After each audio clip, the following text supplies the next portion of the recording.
On to our DraftKings Tennis Channel desk, Steve Weissman back alongside John Wertheim and Chanda Rubin. Former champion Ana Ivanovic will join us at the bottom of the hour. All right, we have reached the semifinals on the women's side. Chanda, two of the players unblemished. The other two have had to grind to get here. What are your initial thoughts? Yeah, I think the first match will be interesting. You're talking about the two unseeded players playing for their first Grand Slam final, one of which is a qualifier in Podoroska. And she has played such a complete game getting up to this stage. She can hit with pace. She can hit with depth. She also understands how to construct her points, very rarely hits the wrong shot from the position she is in the court. And then you have Swiatek, who has impressed us so much, but has more experience than her opponent. How is that going to affect her? This is the first time she's at this stage playing in a match that she should win. So how will both players kind of come out? How will they manage the nerves, the moment? And in particular, Swiatek, who has played so well up to this point. You're an unseeded teenager playing a major semi in a match you should win. That's the concept. I was talking to a coach yesterday who said usually you'd say it's a major semi, there's an unseeded teenager, there's a qualifier who's already won 8 matches. He said, boy, we don't know what to expect. He made an interesting point that in this environment, without the fans, without the planes overhead, without sort of the usual pomp and circumstance we have with a major semi, this sort of approximates a junior tennis match. So this sort of approximates an ITF event. So this atmosphere actually may breed some pretty good tennis because it's not going to be this imposter syndrome, this culture shock, seeing 15,000 people watching you play. Very interesting. A qualifier, a teenager, two major champs. It is all coming up at the top of the hour. Of course, last night we wrapped up the quarterfinals on the men's side here. Let's start it off with the rematch from just 10 days ago. It was the final in Hamburg that Andrei Rublev got the win against Stefanos Tsitsipas. But the Greek star, after getting down early, was able to get his revenge. In that match, you referenced Steve. Rublev was down 3-5.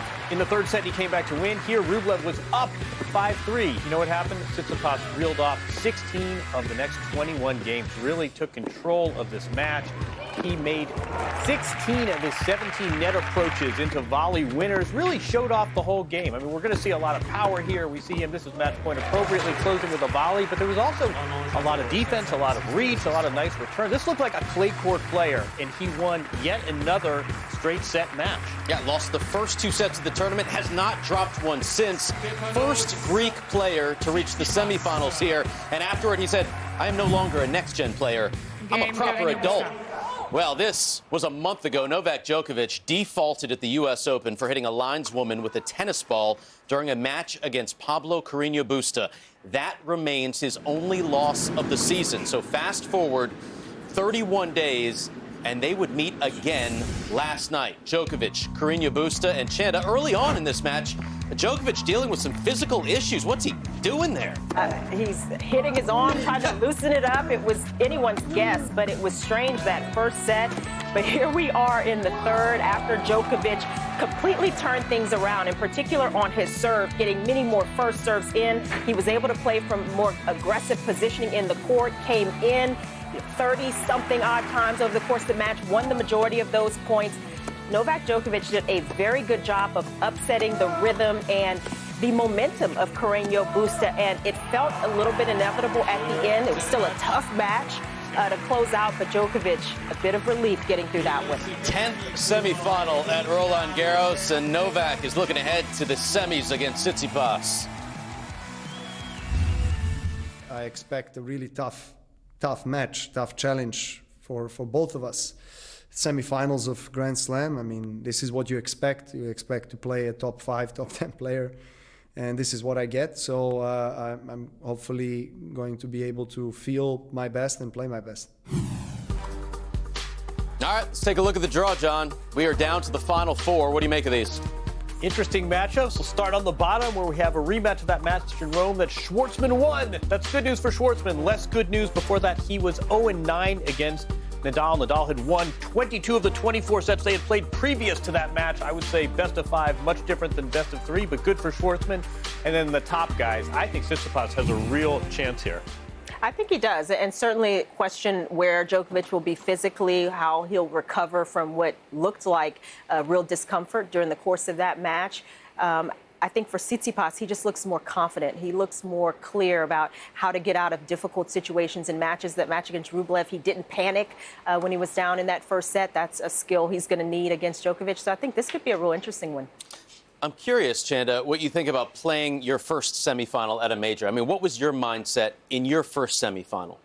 It's just a bit of nerves, obviously. You know, that's the moment, those moments you work for, and you want to play your best tennis. I mean, that's first and foremost. And obviously, all of these players are in a good rhythm to get this far, to have the wins under their belt. They're playing pretty confident tennis, but that's the main thing. And against, you know, a great of the game. That's the other factor. You know, how will Tsitsipas start in this match? Does he have that belief when he gets close? If he's there to close it out, does he have that belief that he can do it? It's all those little things that you can't plan for ahead of time, and it just has to happen while the match is going on. And Djokovic is so good. Even a compromised Djokovic wins an awful lot of matches. But I think we'll all be keeping an eye on that injury. Carreño Busta was a little dubious, had some remarks post-match saying sort of Djokovic does this every time. It was predictable when he loses. But look at the stat sheet. I mean, clearly Djokovic wasn't himself to start the match.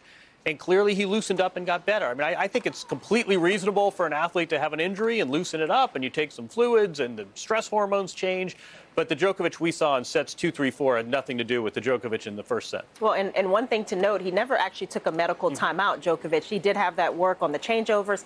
That can be a little unsettling if you're on the other side of the net. You're wondering what's going on. Why does he have somebody continuing to come out and work on him? He looks like he's changing the tide anyway. So it can be a little frustrating if you're on the other side of the net against him. But, you know, like most players, they try to do whatever they can to get to where they can feel the way they know they need to feel in a match. And that's certainly expected. He said he needed to warm up, and then he was fine. I mean, he had double the unforced errors than winners in the first set. After that, he switched that. Double the winners than the unforced errors.